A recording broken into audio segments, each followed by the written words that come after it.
Alright, let's go with part 3 of the Power of the Primes Junkions. And here we have the final decal set, it's like for the bikes. And this one here is called Rubbish. Now, with Rubbish, they tried to go with a more like rustic, old school robot feel.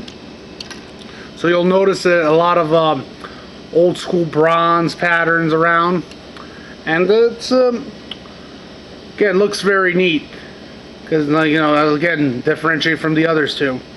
Now, one of the interesting things about the Rubbish one was they had like a weird transformation scheme that essentially had you put the wheels like this to form like a trike of sorts. And you know, thought that was like a pretty neat. They had like a whole shortened leg base thing. And as such, they gave you a decal for the inner wheels. But I was never really too keen on it, so I just keep it as a normal bike. But I do like the decals, however. Like I said, got to be careful when tucking the arms in, because it's like it does cause some of them to stick out a bit. In keeping with the whole rustic old school robot theme that they wanted to go for this, it has a Forbidden Planet thing and a head of an iron giant on the back. So that's pretty neat. But yeah, I just like the overall rustic, old school robot look for it that they tried to go with, especially with the whole like rusted bronze paints. So we go with the robot mode. Again, they had this thing where they wanted to go with a shortened wheelbase, and they basically recommended you snap the legs off and put them on backwards to achieve like a dwarfen look for it, to help it stick out further from the others. But I personally prefer my robot to be tall, so I just leave it as is. And here's another interesting thing about like the whole Rubbish mold is that in order to give it that old school robot vibe, they basically use the combiner peg as the head. So you can see they put like little eyes and like one of those old school robotic mouth, and turned it's like the combiner peg into the head, which I find quite neat. It's like really helps differentiate from the others. So it's like, yes, he's like way more old school than the others. And you know, you help put the head there backwards, so that kind of works out. I was thinking about replacing the head with like maybe a head from Shapeways or something that was like more rounded, but for now I'm just leaving it as is. So yeah, like there's like little dials and things on the side there of the chest. I'm not sure if you can make them out of here, but very, very neat.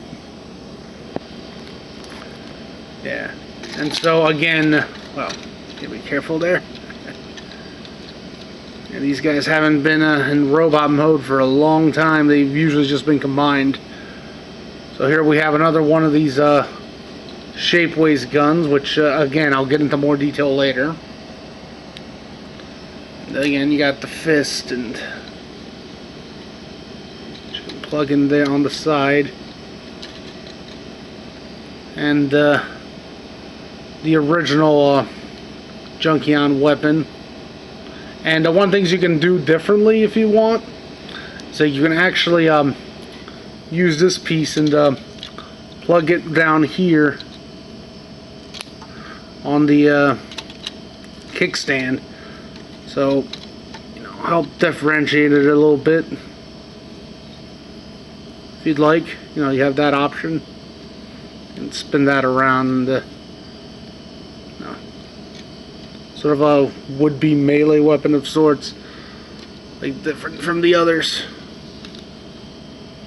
And you know, just so you know, here you can see all three of your customized Junkions. You know, but I always loved that it's like when Toy Hacks, it's like would come up with like a decal sets that would differentiate like a mold, so you could have like basically multiple ones. And I thought this one was pretty neat. I hope to cover some more later that they did. Like they did one for Ironhide and Wheeljack, and they did several for the Power of the Primes Jazz. as well as the Inferno. So I did get a few of those, and I'll go into some details on those. But here are the 3 easiest, it's like, customs you can make. It's like just by using the decals, and the 3 it's like wreck cars. So now we're gonna get into a little bit more interesting ones, if you will. So stay tuned for that. We're gonna move on to Nancy next. Thank you.